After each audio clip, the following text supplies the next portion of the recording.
Hi, my name is Grace. My group was the mental illness group, and we chose to focus on the four most common mental illnesses that affect college age students. And my particular mental illness was addiction. So we're going to take a look at that today. So, what is an addiction? It's a mental illness, more officially called substance use disorder or alcohol use disorder, and that is named by the DSM, which is what categorizes and names all of the mental illnesses that we know of. And then addiction, it's when you become physically and mentally dependent on a certain substance to the point that it's causing issues and harm in your life. And addiction can be associated with a number of different substances. There is alcohol, which is a leading one. And then there's also opioids and heroin and methamphetamine, tobacco, cocaine, just so many different drugs that have the possibility of becoming addictive. And when these substances are abused, it can cause monumental damage to brain function and really destroy your way of life and even sometimes lead to death. So, if it's that scary and that bad and it can do all those bad things to your body, why do people do it?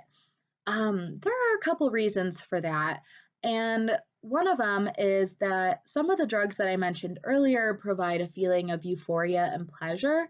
And so, if you are a person who struggles to get those feelings and to have those feelings, that can be a really enticing idea.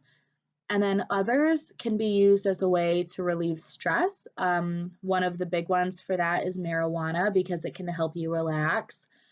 And then another leading reason is honestly just because some people are curious. These drugs do these different things to your body and make you experience different things.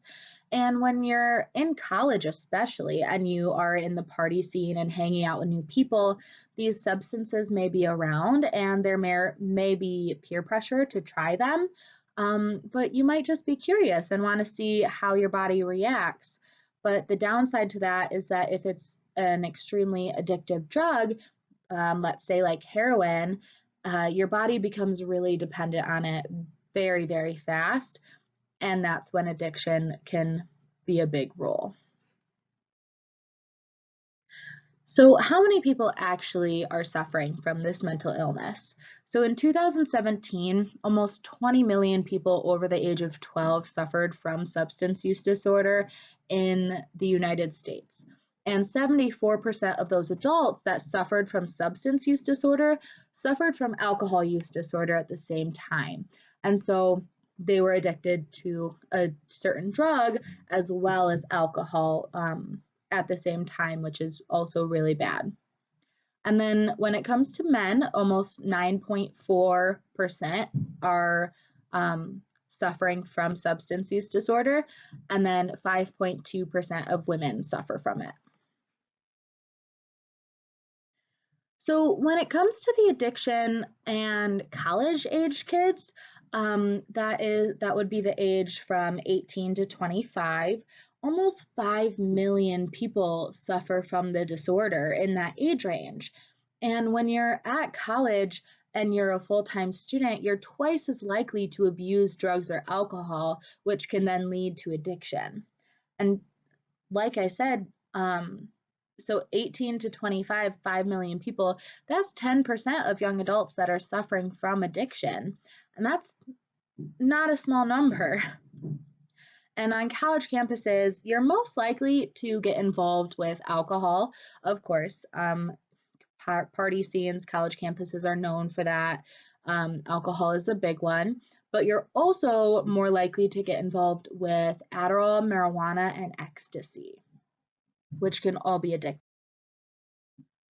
So, if you're in Greek life, I know that sororities and fraternities are a huge part of any college campus. You're actually 26% more likely to abuse alcohol. And the reason being is that you're just way more involved in the party scene when you're involved with Greek life. And then if you are involved with Greek life, you're also more likely to use prescription drugs. Many students that suffer from substance use disorder, when you get addicted to these drugs that are doing all these funky stuff to your brain and your body, you're more likely to miss class because you're probably sleeping more, which means you'll have lower grades because you're not learning as much. And it can even many times cause you to drop out altogether. Some treatments that are available for you if you suffer from addiction, there's inpatient rehab, which is when you go and stay at a facility. It is a clean facility, so there's no alcohol, no drugs, nothing. And you actually live there for a period of time, and you can receive the medical care that you need there.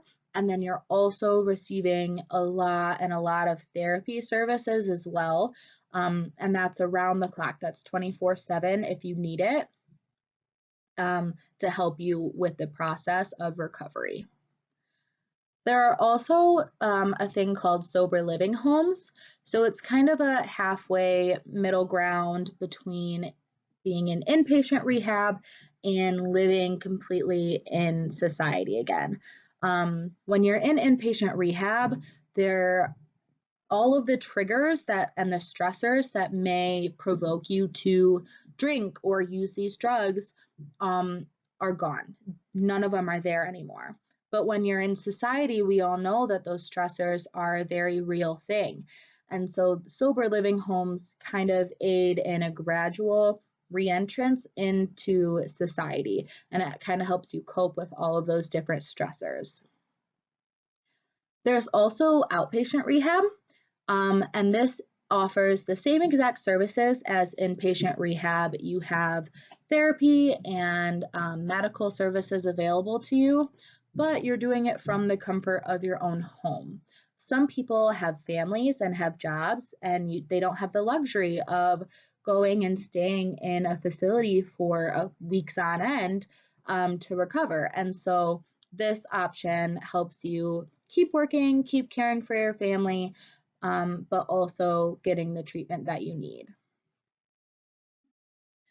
And then lastly, with treatment, so the first step toward recovery is detox. So you have to completely go off the drug or alcohol, whatever substance you're using, and let your body detox. Get all of that out of your body, out of your bloodstream. And unfortunately, it's not a pretty process, and it can be painful because there are a lot of negative withdrawal symptoms. And so there are a lot of medications that you can take to help kind of ease those symptoms. And then lastly, there are faith-based treatments. So this is more of a spiritual approach to recovery. And the programs associated with this approach, they include mostly on connecting yourself to your faith, whatever that may be. And you surround yourself with like-minded people, and they kind of help you and encourage you through the process of recovery. So that's all I have for you about addiction. If you want to find out more information and do some research, here are the sites that I got all of my information from, so feel free to check those out.